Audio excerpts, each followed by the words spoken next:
Hello everyone! Today we're going to explore two important concepts in mathematics, tautologies and fallacies. These terms might sound like something from philosophy or debate class, but they play a big role in math too, especially when we're working with logic and proofs. If you've ever seen a math proof that claims 1 equals 2 or a statement that's so obviously true it doesn't even need solving, you've already met fallacies and tautologies. So let's break them down. A tautology in mathematics is a statement that is true in every possible situation. No matter what numbers you plug in or what conditions you check, it's always going to come out true. Think of them as built-in truths of logic. First example is x equals x. Now, no matter what x is, whether it's -5, -10, pi, x will always equal to itself. Now, another example, if a number is even, like 2, 4, 6, then it's divisible by 2.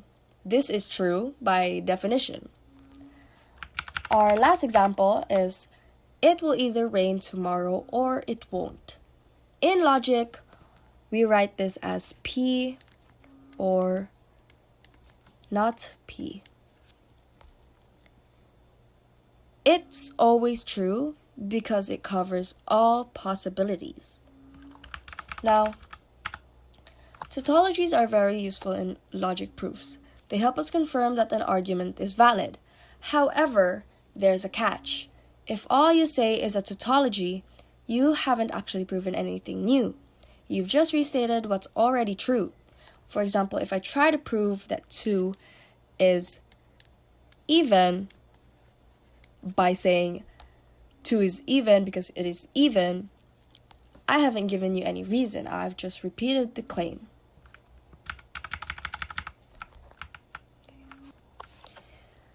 Now let's move to the more dangerous side.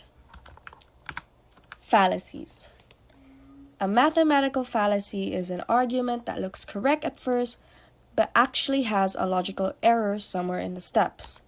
These can be sneaky because they often sound convincing and sometimes even produce the right answer, but for the wrong reason. So let's go through 5 math-related fallacies and see how they trick people. Our first example is division by 0. This is a classic one. Here's proof that 1 equals 2.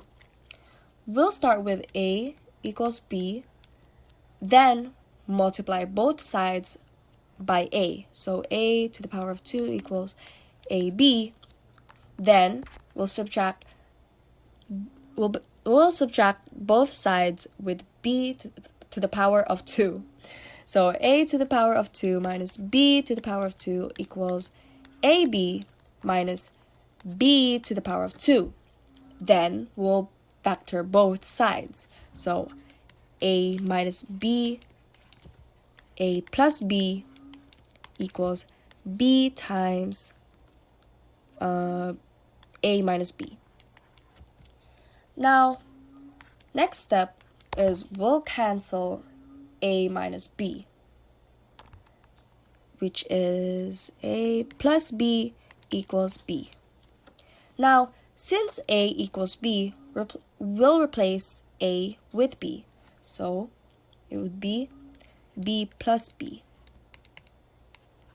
Now, adding these two variables, it would be 2B equals B, which is 2 equals 1. Now, the answer might be correct, but somewhere in the process, it's wrong.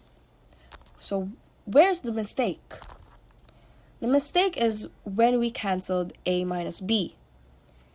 We were actually dividing by 0, because A equals B means A minus B equals 0.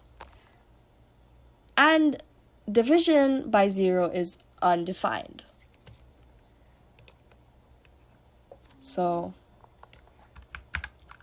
our second example is assuming what you're trying to prove. Suppose you want to prove that all triangles are equilateral. Your first step is, let's consider a triangle where all sides are equal. You've already assumed the very thing you're trying to prove. That's not a proof. It's a restatement of the conclusion. Now, to our third example, it's misusing cancellation. You might see the strange but convincing step like 16 over 64 equals 16 divided by 16 and 64 divided by 64 16 equals 1 over 4. Now, this answer, 1/4, is correct, but only by coincidence, because canceling digits within a number is not valid mathematical reasoning. On to our fourth example, ambiguous definitions. If someone defines a prime number incorrectly, like saying 1 is prime, their proof will collapse. For example, the fundamental theorem of arithmetic, which says every number can be written as a product of prime numbers in one unique way, stops being true if you include 1 as prime. For our fifth and last example, false generalization. You test a formula for n equals 1, 2, and 3, and it works, then you claim it works for all natural numbers. That's a hasty generalization. Proof in math must cover every possible case, not just the few that happen to work. So in conclusion, tautologies are always true statements, useful in logic, but not proofs by themselves, while fallacies are mistakes in reasoning, sometimes subtle, sometimes obvious, but always worth catching.